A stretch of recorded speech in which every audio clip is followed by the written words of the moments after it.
이거는 얘기하면 안 되겠다. 이거 그렇게 얘기하면 안 네. 되겠다. 자, 그러면 네. 인사 바로 해볼게요. 네. 안녕하세요, 뷰티비의 하문입니다. 오늘은 가슴 성형에 대해서 같이 이야기해주실 원장님 모셔봤는데요. 원장님 자기소개 한번 부탁드릴게요. 안녕하세요, 성동현입니다. 저는 가슴 성형, 체형 성형을 전문으로 하고 있습니다. 반갑습니다. 그럼 바로 질문 한번 들어가 볼게요. 첫 번째, 가슴 네. 성형할 때 이것만은 절대 하지 마라 하는 게 있다면 수술 전과 후로 나눠서 좀 이야기해 주실 수 있을까요? 사실 이거는 두 가지예요. 첫 번째는 다이어트, 그리고 두 번째는 뽕브라 착용, 이 두 가지인데, 다이어트를 하지 말라고 하는 거는 가슴 수술을 하게 되면 아무래도 보형물이 들어가게 되고, 이 보형물이 들어간 후에 우리가 자연스러운 촉감과 자연스러운 모양을 가져야 되는 게 만족하는 데 있어서 핵심입니다. 근데 지방이 줄어들게 되면 아무래도 보형물이 많이 드러나게 되고 결국은 이제 촉감도 안 좋아지고 티도 많이 나는 그런 가슴이 될 수 있어서 수술하기 전이나 후는 다이어트를 안 하시는 게 좋습니다. 오히려 많이 드시고 체중을 일정 정도를 유지를 해주면 수술한 티가 전혀 나지 않는 진짜 같은 내 가슴이 만들어질 수 있는 거고요. 그래요? 네. 그리고 두 번째는 뽕인데, 뽕은 우리가 이제 어떻게 보면 없는 가슴을 이렇게 밀어주기 위해서 안에서 굉장히 많은 압력을 이제 네, 갖고 좋아요. 있잖아요. 네. 근데 이렇게 보형물이 들어간 상태에서 뽕을 착용하면 너무 이렇게 많이 밀 수가 있어요. 네. 이게 밀면 안 돼요. 근데 왜냐하면 보형물은 제가 수술을 하면서 이렇게 포켓을 딱 만들어 놓으면 보형물이 거기 잘 있어야 되는데, 뽕의 힘으로 이렇게 딱 하면 포켓 박리가 위로 톡 올라오고 보형물의 위치가 달라질 수가 있기 때문에 안정화 시기에는 뽕을 절대로 착용하시면 안 됩니다. 그래요? 이런 자세한 설명 너무 좋네요. 네. 그러면 가슴 성형 후에 뽕은 웬만하면 하지 말라고 하셨는데 그러면 몇 달 정도 지나야지 뽕 브라를 착용할 수 있는 걸까요? 가슴 성형 후에 어느 정도 보형물이 안정화되고 보형물 위치가 변이가 생기지 않을 시기에 그때부터 뽕을 하면 됩니다. 그게 보통은 3개월이에요. 3개월? 네, 3개월 후부터는 뽕 브라를 착용하면 오히려 보형물을 이렇게 가까이 모으고 가슴골을 만드는데 굉장히 도움을 줄 수도 있는 거예요. 3개월 지나고부터는 오히려. 그렇죠. 네네, 알겠습니다. 보형물에 관해서 이야기를 해주셨는데 핸드폰도 새로 나온 기종이 제일 좋잖아요. 보형물도 좀 새로 나온 게 더 좋을까요?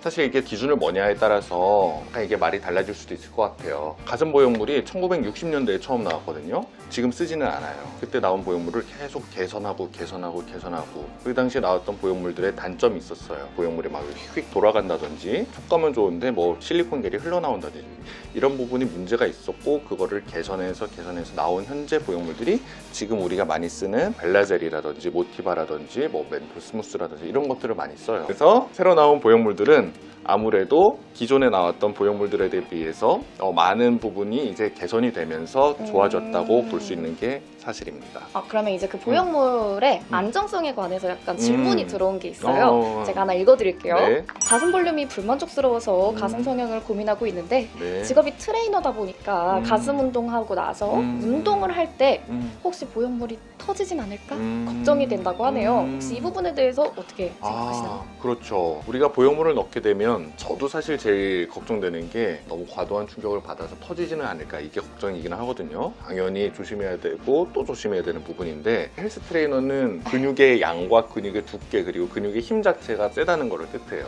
그 정도의 힘으로 사실 보형물이 터지거나 문제가 생기지는 않습니다. 보형물이 하나가 출시가 되면 굉장히 가혹한 조건에서 테스트를 많이 받고요. 그 테스트에는 일반적인 사람이 사용할 수 있는 근육의 힘보다 훨씬 더 큰 힘이 여기에 작용을 하고 파일이 되는지를 테스트를 겪어요. 그렇기 때문에 전 세계에서 힘이 제일 센 사람이라도 운동하면서 보형물을 터뜨리거나 그럴 수는 사실상 불가능에 가깝다고 할 수 있습니다. 네, 그러면 그 다음에는 보형물 교체 주기에 대한 질문이 들어왔어요. 5년 전에 가슴 성형을 했습니다. 근데 주변에서 들어보니까 가슴 성형 보형물은 10년마다 교체해줘야 된다는 이야기를 들었대요. 그러면 이런 경우에는 5년 뒤에 다시 가슴 성형을 해야 할까요? 그렇지는 않고요. 네. 이 얘기가 어디서 나온 건지 말씀을 먼저 드릴게요. 보형물을 사용해서 가슴 확대 수술을 하면은 권고사항이 미국 FDA에서 가이드라인이 정해져 있어요. 예전에 사용하던 보형물들에 대한 가이드라인은요, 10년마다 교체를 해라, 이게 가이드라인이었어요. 왜냐하면 당시에 사용하던 보형물은 안정성에 있어서 현재 사용하는 보형물만큼 안전하지 못했거든요. 하지만 지금 우리가 사용하고 있는 보형물들은 수술하고 나서 3년 이후부터 2에서 3년에 한 번씩 가슴 초음파 또는 MRI 검진을 통해서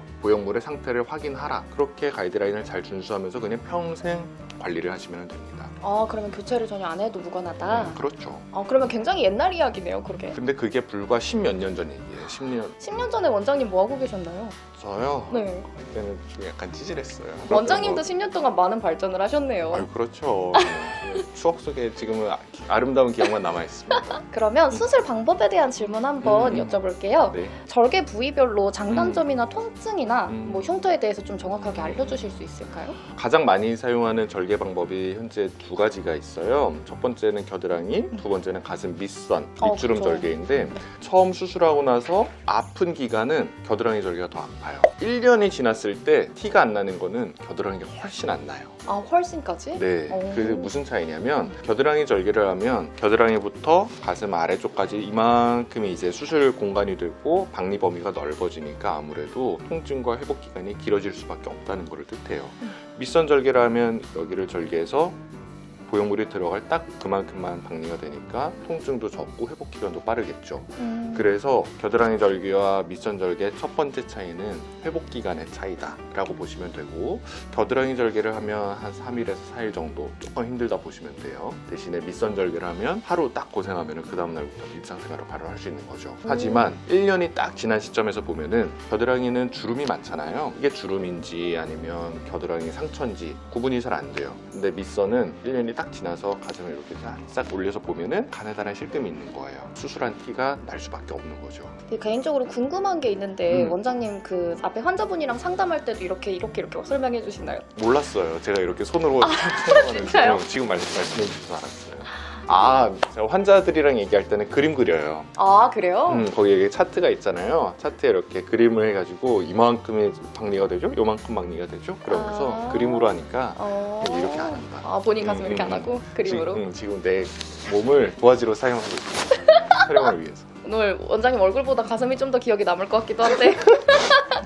네, 좋습니다. 그러면 직장인인데 요즘 원데이 가슴 성형이란 것도 있잖아요. 그거에 대해서 조금 한번 말씀해 주실 수 있을까요? 정확하게 얘기하면 제일 안 아플 수 있는 요소를 이제 하나로 묶어서 수술하면 그게 원데이 가슴 성형이 되는 거예요. 수술할 때 그 박리 방식에 있어서도 조직 손상을 조금 최소화하면서 피가 안 나게 수술하는 거, 그것 또한 통증을 줄일 수 있는 가장 좋은 요소 중에 하나고요. 마지막으로 보형물이 들어가기 전에 여러 가지 신경들이 지나가는데 늑간 마취라든지 아니면 골막 마취라든지 이런 거를 같이 병행을 하면은 수술하고 나서 하루 만에 딱 나아가지고 하나도 안 아파요 이렇게 하시는 분들도 되게 많습니다.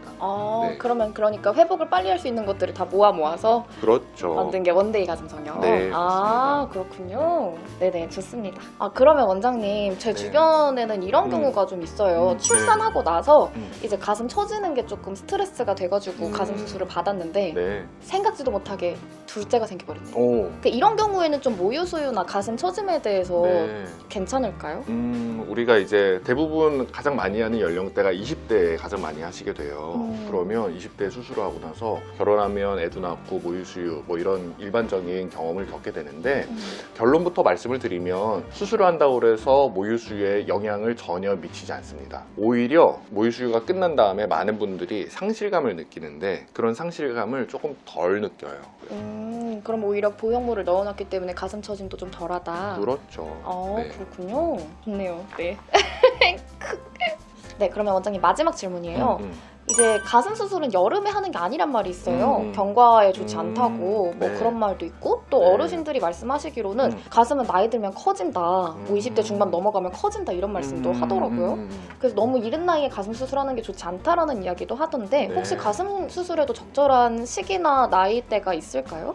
일단 시기를 먼저 말씀을 드리면 옛날에 의대에서 공부를 할 때부터 계절별로 더울 때 수술하면 상처가 덧나지는 않냐 정말 궁금했는데 저랑 비슷한 궁금증을 가진 의사가 해외에 있더라고요. 1월부터 12월까지 나눠가지고 각 월에 합병증 발병률에 대해서 쭉 스터디를 한 게 있는데 결론은 틀렸어요. 1월에 하던 7월에 하던 뭐 9월에 하던 수술하고 나서 합병증, 뭐 부작용이 생기는 확률에서는요 전혀 상관이 없는 걸로 나왔어요. 건강적인 부분에서 문제가 없다. 맞아요. 네네. 그러고 두 번째 질문인 적정한 나이가 있냐? 네. 부분인데 나이는 있는데 여성의 2차 성징이 종료된 시점을 기준으로 해서 보는 게 맞습니다. 실질적으로 개인차는 분명히 존재해요. 저는 고등학교 3학년까지 키가 컸거든요. 와, 부럽네요. 네, 근데 제 동생은 중3 때 키가 끝났어요. 남동생 네, 남동생. 동일하게 엄마 아빠 똑같은데 네, 결혼은 하셨고요. 둘 다 근데 저도 집에 네. 계신 아내분께 영상 편지 한마디. 네. 난데없이 나한테를. 그래서 그렇게 성장이 종료되는 시점이 사람마다 다 다르기 때문에 그 시기가 대략적으로는 다르지만 일반적으로는 20살을 기준으로 잡습니다. 20살. 그래서 20살이 넘었다고 하면 가슴 수술을 하는 데는 크게 무리는 없을 것입니다. 아, 그러면 마지막으로 음. 우리 가슴으로 이행시 한번 할까요? 이행시요? 네. 갑자기? 갑작스럽게? 네. 음. 가슴 성형은 음. 20살부터 오, 와, 쉽지 않은 거였는데 괜찮나요? 굉장히 잘 살리셨네요. 네. 머릿속에 가슴밖에 없어가지고 네. 그럼 원장님, 번외 질문. 네네. 언제부터 가능할까요? 뭐가요? 지금 머릿속에 떠오르신 거. 아우. 아우. 잘 아껴만 준다면 바로 해도 괜찮아요. 비유를 할게요. 네네. 자, 수술을 하고 나서 걸어 다니는 거는 다음날부터 해도 돼요. 걸어 다니는 정도 이렇게 진동이면 다음날부터 해도 되는데 네. 조깅을 한다 그러면 그거는 한 달째부터 해야 돼요. 그래서 나의 스타일을 잘 파악을 하고 내 남자친구의 스타일을 잘 파악한 다음에 내가 내일부터 해도 될지 한 달 후에 해야 될지를 그렇다는 건 음. 수술한 직후에도 좀 터치에는 문제가 없는 걸까요?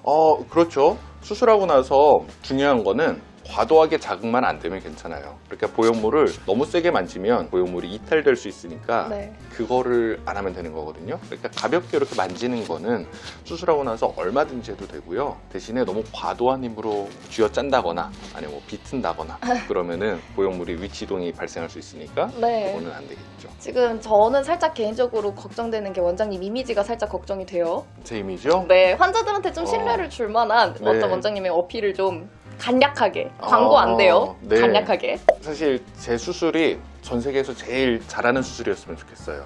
그렇기 때문에 제가 자기 관리도 열심히 하고 컨디션이 망가지지 않으려고 하는 게 첫 번째인 거고요. 그리고 두 번째는 보형물이 이렇게 발전하듯이 수술의 방법적인 측면도 계속 발전할 수 있고 개선의 여지가 있다고 봅니다. 그래서 뭐 논문을 쓴다거나 아니면 기존에 나왔던 논문을 참고를 해서 제 수술을 발전시키거나 뭐 이런 식으로 해서 지속적으로 개선점을 찾아가는 게 저의 가장 큰 장점, 그리고 거기에서 접목시키는 게 장점이라고 할 수 있는데 이게 또 제 자랑하려니까 참 말이 안 나오네요. 그게 되게 근엄하고 진지하게 네. 갑자기. 그러니까요. 그럼 원장님 혹시 그 음. 환자분들을 만나면서 좀 네. 기억에 남는 에피소드나 인상 깊었던 환자분이 있으셨을까요? 있어요. 오. 가슴 수술을 하려 왔는데 나를 위해서 수술하는 게 아니고 상대방 파트너를 위해서 수술을 하려고 오셨어요. 그러면서 상대방 파트너가 이런 사람을 좋아한다더라, 내가 아닌 이런 사람을 좋아한다더라 그러면서 이 사진을 갖고 오신 거예요. 해서 그렇게 만들어 드렸어요. 그런데 나중에 한 번 또 왔어요. 재수술을 해달라고. 왜죠? 모양과 크기는 비슷한데 촉감이 별로 안 좋다. 또 이번에는 더 부드러운 가슴을 또 원하면서 또 수술을 하셨어요. 그 다음에는 안 오셔서 어떻게 되는지 모르겠는데 수술을 하실 때 많은 분들이 스스로를 위해서 수술을 하셨으면 좋겠어요. 어떻게 보면은 나를 희생해서 수술하는 거잖아요. 이거는 되게 안 좋은 우리가 수술 방법이라고 생각을 하고 결정이라고 생각하기 때문에 아직도 제가 지금 마음 한켠에서 신경 쓰이면서 마음이 조금 아픈 분 중에 한 분입니다. 그 나를 위한 수술을 했으면 좋겠다. 맞습니다. 마무리가 아주 좋습니다. 네. 그러면 지금까지 굉장히 좀 인간적인 네. 유머러스한 네. 원장님과 함께 해봤는데요. 원장님 오늘 인터뷰 어떠셨나요? 미모의 MC분과 네. 네. 더해. 네. 즐겁게 얘기 나눌 수 있어서 매우 개인적으로 좋은 시간이었고요. 그리고 이렇게 많은 분들한테 이렇게 정보를 드릴 수 있다는 거에 굉장히 감사할 수 있었습니다. 네, 감사드립니다. 감사합니다. 자, 그럼 지금까지 황동현 원장님과 가슴 수술에 관한 인터뷰 나눠봤는데요. 궁금하신 점이 있으시면 댓글로 남겨주시고요. 영상이 도움이 되셨다면 좋아요, 구독 눌러주세요. 안녕. 안녕.